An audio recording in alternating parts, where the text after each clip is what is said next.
Bonjour mes photographes, bienvenue sur la chaîne La Pause Benoît. C'est la partie B de la retouche « C'est quoi ton développement » numéro 5. Pour résumer, on vient de voir la photo brute que Jeff nous soumettait. Et ça, c'est la retouche que j'ai faite dans la première vidéo. Si vous ne l'avez pas vue, le lien va apparaître dans le coin supérieur droit si vous voulez la voir. Alors pour commencer, on va aller sélectionner le pinceau de sélection. Puisque dans cette vidéo, on veut changer le ciel. Alors, on va venir sélectionner toute la partie du ciel pour délimiter en fait le contour. Puis par la suite, on va pouvoir changer grâce à une autre photographie le ciel. Cet outil de sélection, il y a deux fonctionnalités. Il y a ajouter et soustraire. Pour commencer, évidemment, on va faire le pourtour du ciel. Puis des fois, quand il y a des débordements comme ici, là, à ce moment-là, on clique sur soustraire pour ajuster notre contour. Évidemment, c'est un travail qui demande un peu de temps. Ici, je fais ça assez rapidement, mais lorsqu'on veut vraiment que ce soit sans bavure, alors on prend plus le temps. Là, on vient cliquer sur ajuster, puis ça va en fait faire apparaître une fenêtre, puis ça va délimiter un masque. On va voir sur le pourtour, on va pouvoir venir affiner notre ajustement en venant peindre par-dessus, par exemple, les arbres ou le contour du bâtiment pour que notre masque soit plus juste. Une fois que c'est terminé, on va venir dans le menu déroulable, choisir masque, puis on va cliquer sur appliquer. On va venir sélectionner la photographie d'un ciel ici, puis on va tout sélectionner et puis on va le copier. On va retourner par la suite sur notre photographie principale, puis on retourne dans le menu, puis on va faire copier. Coller.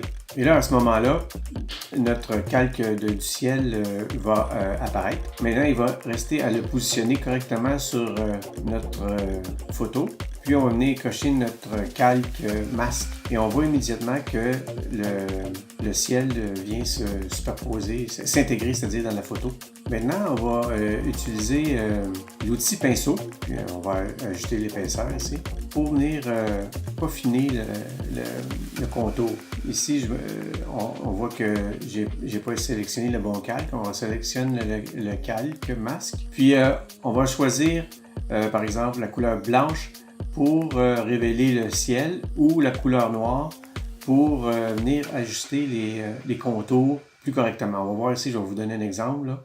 Je vais peindre grossièrement. Ça révèle la photo, la première photo. Par contre, si on choisit le blanc, là, ça révèle la photo du ciel. Avec cet outil, on va pouvoir venir, comme je le disais auparavant, ajuster adéquatement.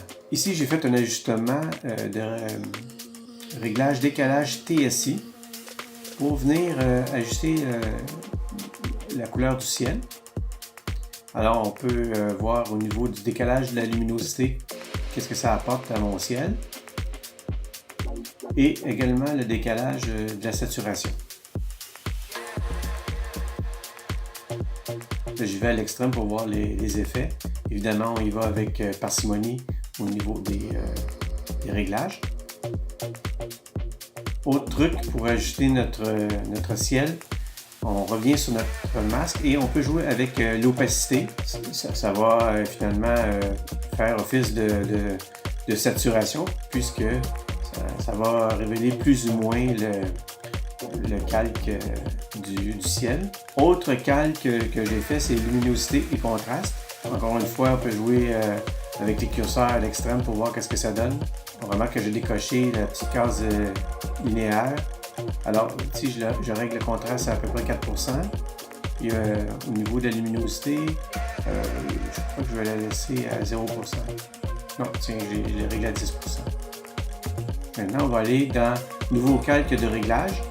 Puis, on va venir jouer avec la vibrance.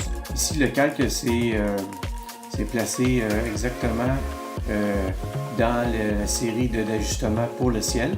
Alors, ça joue uniquement sur le ciel.